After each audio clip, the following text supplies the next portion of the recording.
6. Justification by law. Around 1660 AD, Western civilization began to shift from a Christian to a humanistic foundation.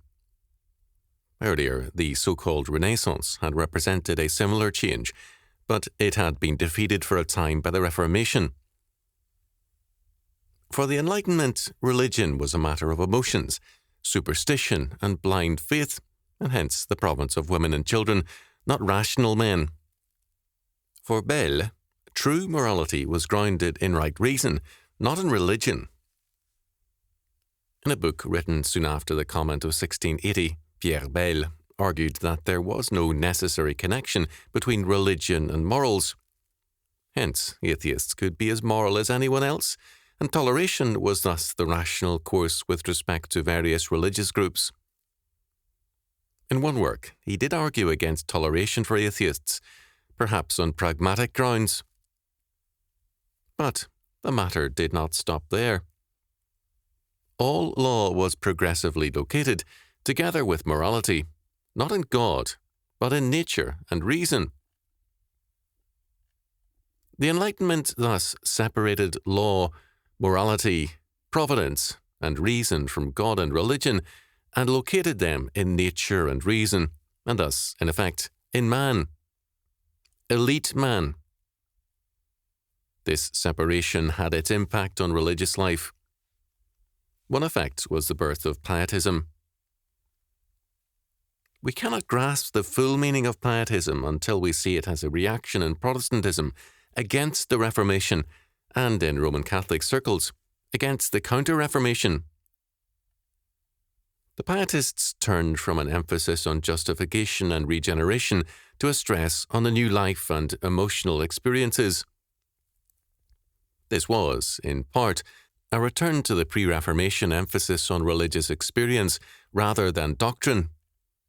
It was also in step with the Enlightenment stress on experimentalism, hence experimental or experimental religion, and also the new emphasis on a separation of religion from morality. The early pietists did not lack the most flagrant manifestations of antinomianism or just plain immorality. Because law and morality had been separated from religion in current thought, many churchmen felt it to be a mark of wisdom to be antinomian, some quite flagrantly. Thus, John Wesley in 1751 found a Methodist preacher arguing that a believer had a right to all women. In the Great Awakening, some antinomians advocated a forsaking of marriage as legalism. There is no lack of like opinions in our own time. Meanwhile, theologically, this belief was read into Scripture on the supposed ground that the law is dead for the believer. In American Negro theology in the South, during the era after 1865, it led to a logical conclusion from this antinomianism, the, quote, clean sheets, end quote, doctrine. Placing a dirty sheet next to a clean sheet would dirty the clean sheet, but two clean sheets would remain clean. Therefore, it is no sin for two, quote, Christians, end quote, to indulge in sexual relations, whatever their marital status. I have encountered this doctrine among 20th century white clergymen without the same colourful name of, quote, clean sheets, end quote. This Enlightenment separation of religion and morality has led to a progressive general toleration of immorality. The press has long considered it a virtue not to delve into a politician's sexual life, unless some incident forces it into public view. Voters feel virtuous when they overlook morality, whether with candidates or issues such as abortion. In 1978, a poll by the Baltimore News American indicated that 74% were not sure they would oppose or refuse to vote for suspended Governor Marvin Mandel in spite of his conviction for bribery and conspiracy. A candidate for the state legislature in Illinois won in the primary, although charged with 8 counts of, quote, flashing, end quote, or indecent exposure at schoolgirls. The separation of law and morality from religion has also led to the, quote, carnal Christian, end quote, doctrine, which holds that a man can be as ungodly as any unregenerate man and become an atheist, but is still saved if he has once, quote, accepted Christ, end quote. The Enlightenment separation of religion from law and morality has also seen an atomization of reality, so that meaning is separated from the universe, and logic from material aspects of creation. Ferlinghetti wrote, "And yet how many wild beasts, and how many mad in the civil thickets." Or then Rimbaud, his Nightmare and Logic, a sophism of madness. But we have our own more recent, who also fatally assumed that some direct connection does exist between language and reality, word and world, which is a laugh, if you ask me. The key areas whereby a religion manifests itself are the family, law, and education. If a religion does not govern all three of these, it is a dying faith. In fact, the way to understand the religion of any culture is to examine these three areas. In all three, for most churchmen in the 20th century, humanism is the governing factor.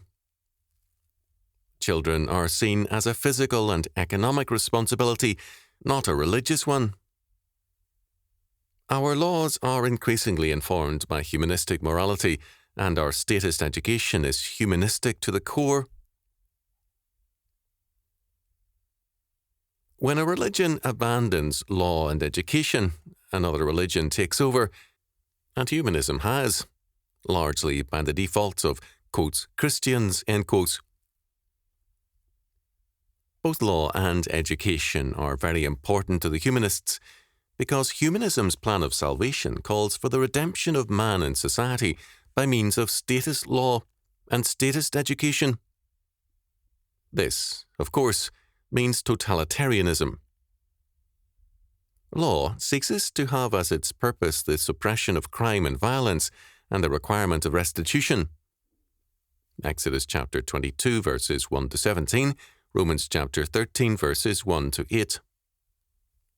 Its purpose becomes salvation. Educators from Horace Mann to the present have seen man's salvation as politico-educational, and politicians have longer roots in their messianic pretensions. Mankind will be made righteous, it is believed, by acts of law and by educational processes. A new man will be created and paradise on earth. Even more, environmentalism is basic to humanism. Man's sin and guilt are denied. Man is the victim of religion, or of capitalism, of his family's discipline, of false education, of repression, and so on. The goal of legislation and education, the great works of humanism, is to free man from all his problems, his poverty, diseases, guilts, bigotries, and even death by means of rational and scientific state action. In the process, some reactionary people must suffer, but all that the state does will be justified by the results. Even as God's saints, surveying history, sing the Song of Moses, declaring, "Great and marvellous are thy works, Lord God Almighty. Just and true are thy ways, thou King of saints." Revelation chapter 15, verse 3. So too the saints of humanism are expected to sing, "Great and marvellous are thy works, O state, and justified are all thy works by the great community." But the great community will never arrive for the humanists, only hell. There is no justification in their works, or any works.